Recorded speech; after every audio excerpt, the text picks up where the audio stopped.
Welcome back, guys. Balik tayo sa paglilista ng top 10 ang pinaka-classic Christmas party games.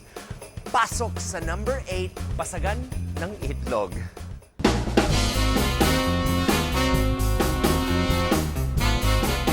Ready? There are many versions of Basagan ng Itlog. One version has teams of 2 players each, throwing and catching an egg, a raw egg. Hahagis mo yung itlog sa kabilang end, sa partner mo, habang papalayo ka ng papalayo. Yung first yung catch, malapit. Second, 1 step backward, 2 steps backward. Papalayo ng papalayo, yung last couple, yung last pair na makasalo kahit sa pinakamalayo, siya yung mananalo. May hawak silang itlog, ihahagis nila doon sa partner nila. Kapag na-catch ng partner nila, pareho sila magsi-step backward, tapos iitsa na naman sa kabila. Kapag hindi mo nasalo, dalawa lang yan. It's either malalaglag sa lupa or sa sarili mo.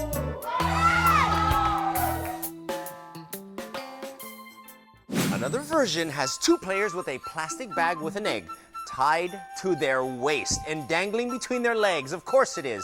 Now they must swing it like a wrecking ball to break each other's balls. Eggs. And I'm doing it right now, actually, but you can't see.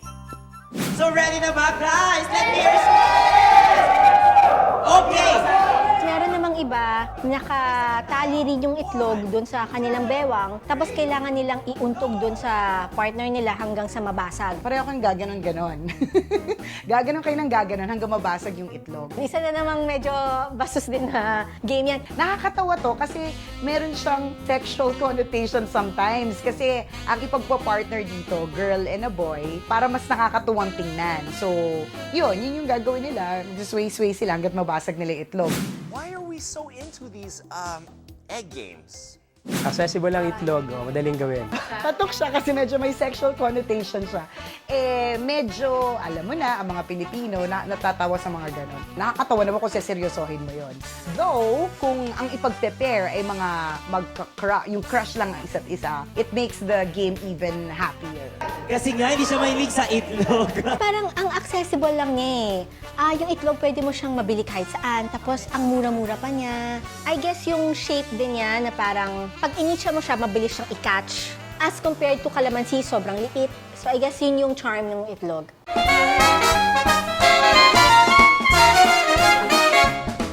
Punta na tayo sa susunod na entry. Pasok sa number 7, the good old balloon relay.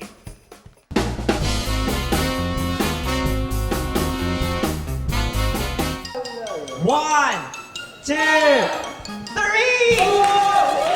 In the balloon relay, 2 teams line up in 2 lines. On start, first player puts inflated balloon and squeezes it on his thighs and walks around the chair, returns and passes the balloon to the next player, and so on. Paano yun? Ulit daw yung ganon. Ulit daw yung ganon. Ang nakakatawa nito yung the way na maglalakad ka na may balloon sa pagitan ng legs mo, yung funny part nun, tapos yung pagpasa. And then alam naman natin may mga taong hirap na hirap sa ganitong paglalakad, especially mga oldies na. Yan, balloon relay. Walang kamatayan mula pagkabata hanggang matanda. Yung balloon relay na ilalagay mo yung lobo sa pagitan ng legs, tapos ganun-ganun ka, ikot ka sa chair. Walang kamatayan yon kasi, again, no difficult props to prepare. Yun lang yung kailangan and fun siya to watch.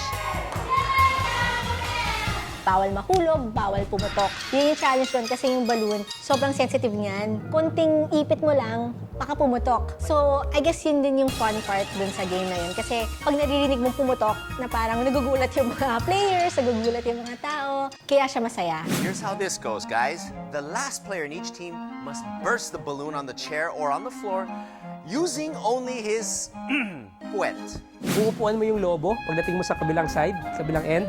Pagtapos na kayo, kung sino yung una makapagpaputok ng lobo, upuan, pasabog ng lobo, sila yung mananalo. Fun naman siya, masakit lang siya sa puwet. The difficult part is yung you try to pop the balloon, tapos ang hina-hina ng monoblock na mag-hold sa'yo. Kaya yun yung nakakadagdag ng fun doon. Masaya siya kasi yung tension na puputok ba tong balloon, mahuhulog ba tong balloon, yun yung nagpapa-excite sa game.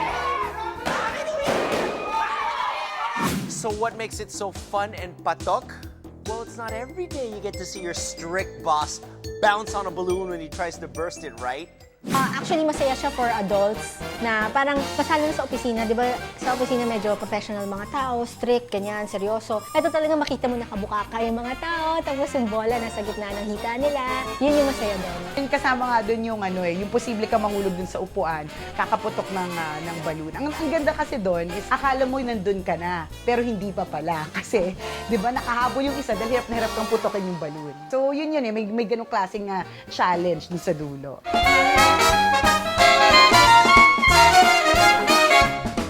Basagan ng itlog at number 8 and balloon relay at number 7. Woo!